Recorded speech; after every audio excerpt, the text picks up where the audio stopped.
A girl wakes up on the beach next to a lifeless man, grappling with the aftermath of a chaotic night, leading to a desperate bid for escape and redemption.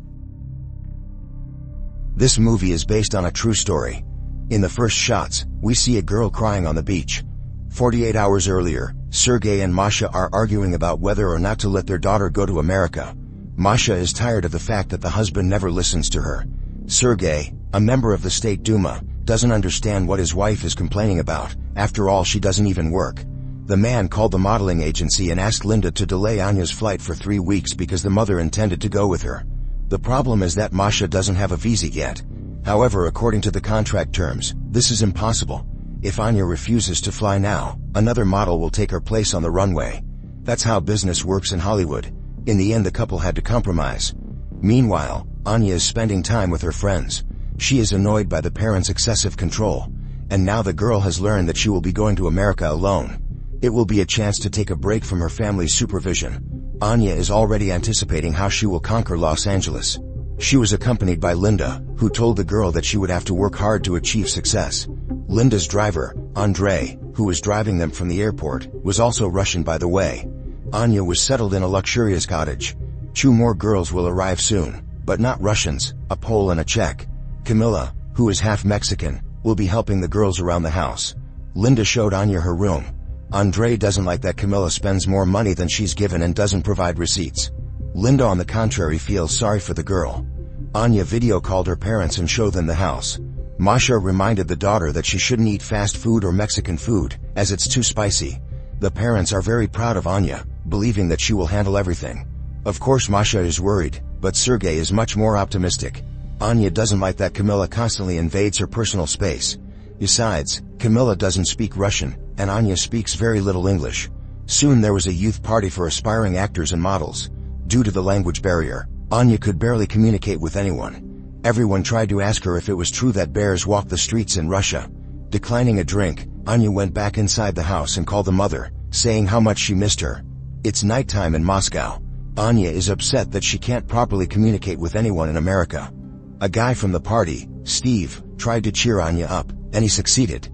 He shared that he dreams of becoming an actor. The young people went to see the ocean together. Anya let go of all her worries, simply enjoying the moment. In the evening, after buying a watermelon, they walked back slowly. Steve tried to teach Anya a few English phrases. The party continued.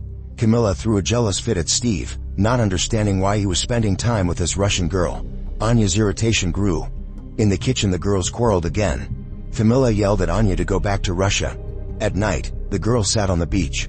Steve joined her, saying that Camila loves him, which is why she's acting this way. Despite her poor English, Anya understood the guy. When Steve offered her substances, the girl hesitated at first but then agreed. They partied on the beach until dawn. Anya almost lost touch with reality. Waking up on the same beach in the morning, she found Steve lying next to her lifeless. Managing to pull herself together a little, Anya called the parents and said she had taken someone's life. Masha and Sergey couldn't believe what they were hearing. Anya, in tears, kept repeating that she woke up with a knife in her hand. Masha, panicking, told the husband to speed up her visa application by any means possible, but Sergey understands that this is impossible. He intends to call Linda to urgently get Anya on a plane. Suddenly, Anya cut off the video call. She had to tell Linda and Camila what had happened. Linda instructed Camila to call not the police, but Andrei. Sergey contacted Linda. He is ready to offer any amount of money just to get their daughter back to Moscow on the next available flight. Linda made it clear that a lot of money would be needed because many people would have to be paid to stay silent. As soon as the money is in Linda's account, Anya will get on the plane. The agency's reputation is at stake. Sergey was ready to agree to any terms, just to save his daughter from prison. Meanwhile, Anya is trying to piece together the events of the previous night. Maybe that guy Steve started behaving inappropriately, which forced Anya to defend herself. But she can't be sure. Hearing a voice in the house, Anya started to go downstairs, but a phone call made her return to the bedroom. It was the mother, asking Anya to quickly pack her things. The father had already arranged everything. Anya can't find her passport anywhere, and without it, she can't leave the country. Linda and Andrei called the girls' parents via video, who threatened to involve the Russian mafia if their daughter didn't return home immediately. Andrei was no longer willing to tolerate the insults and wanted to call the police, stating that Anya would get a minimum of 10 years in prison.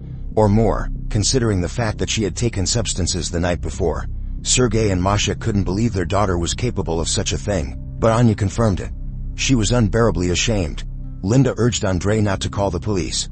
Surely there's some way to save Anya from prison. Maybe if someone else took the blame for the crime, Anya would be cleared of suspicion. Camila is willing to do it, but only for $2.5 million. This is an overwhelming amount for the family. Anya saw that Camila's mother was calling her on the phone. Could Camila actually be Russian and only pretending not to understand the language? Anya realized that it was Camila who had actually took Steve's life. Earlier, Anya had woken up on the beach with a knife in her right hand, but she's left-handed. Surely Camila had decided to frame her competitor. Realizing that Linda and Andrei weren't planning to let her go, Anya rushed off. Andrei grabbed her, but a passerby with a dog stepped in, giving the girl a chance to escape. Andrei, who spoke fluent English, claimed that Anya was his daughter, and they had had a quarrel. Camila received a call from her mother in Russia.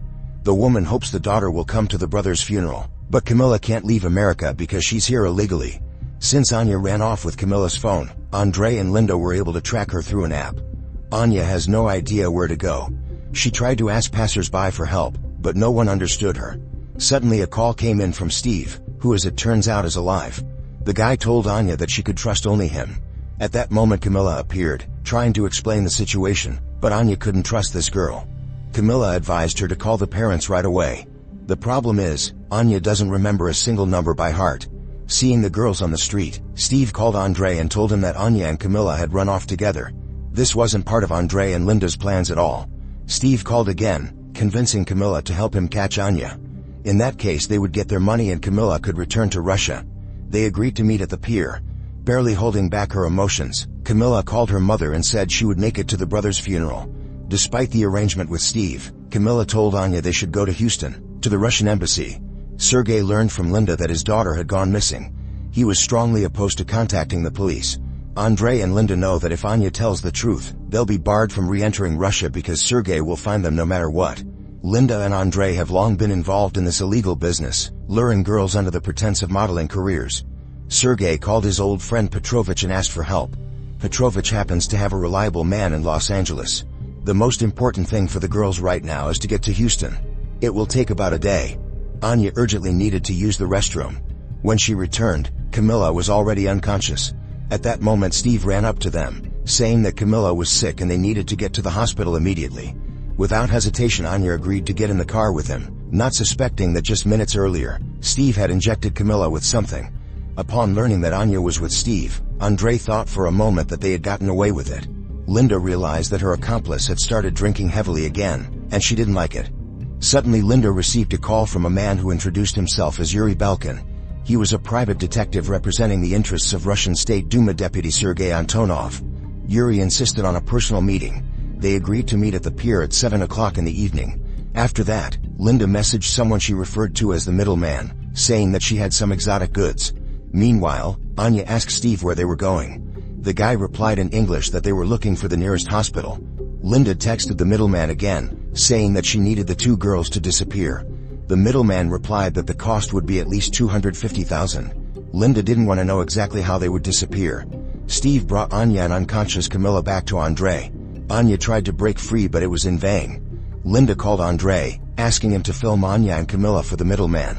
Anya screamed that her father would pay any amount if she returned home alive, but Andrei wasn't interested.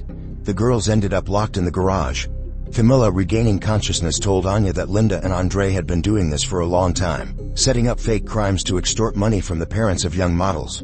But this time things hadn't gone according to plan. In the evening Linda met Yuri at the pier. He was already aware that there were no records of Anya Antonova at the modeling agency. Linda answered questions reluctantly, saying that Anya was a thief and had caused her a lot of trouble with substances. Not wanting to continue the conversation, she left. Camila told Anya about her 14-year-old brother, who was terminally ill.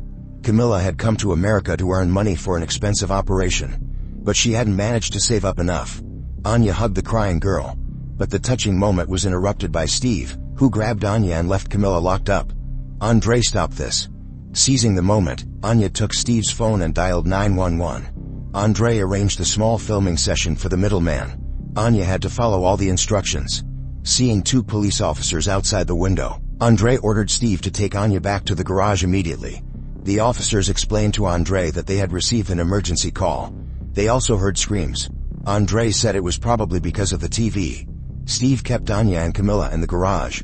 Finding nothing suspicious, the police left. Anya was already regretting that she hadn't truly taken Steve's life on that beach. Andre decided that they no longer needed Camila and ordered Steve to get rid of her. The guy wasn't sure he could do it. But when Andre promised him a role in a film by a famous director, Steve changed his mind. Linda received a video of Anya from Andre, but not Camila. And Linda was alarmed. Andre got drunk. Anya had to stay with him so no one would interfere with Steve in the garage. Andre was talking drunken nonsense, reflecting that people strive in vain to get to Hollywood. They only see the glitz and then find themselves unprepared for the brutal reality. Steve was about to get rid of Camila.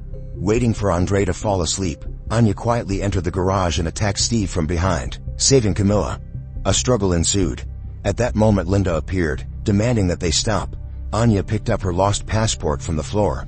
Upon learning of Andre's order regarding Camila, Linda called him an idiot and told Steve to film Camila. Andre waved off Linda's claims. Camila couldn't understand how Steve could be so cruel, as she truly loved him. The tears of Camila and Anya drove Steve mad.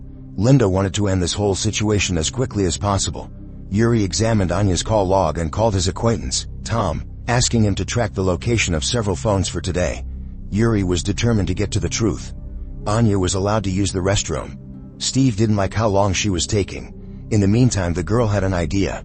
When Steve opened the door, Anya tried to escape, but she didn't succeed. Yuri found out that Steve was the owner of one of the phones.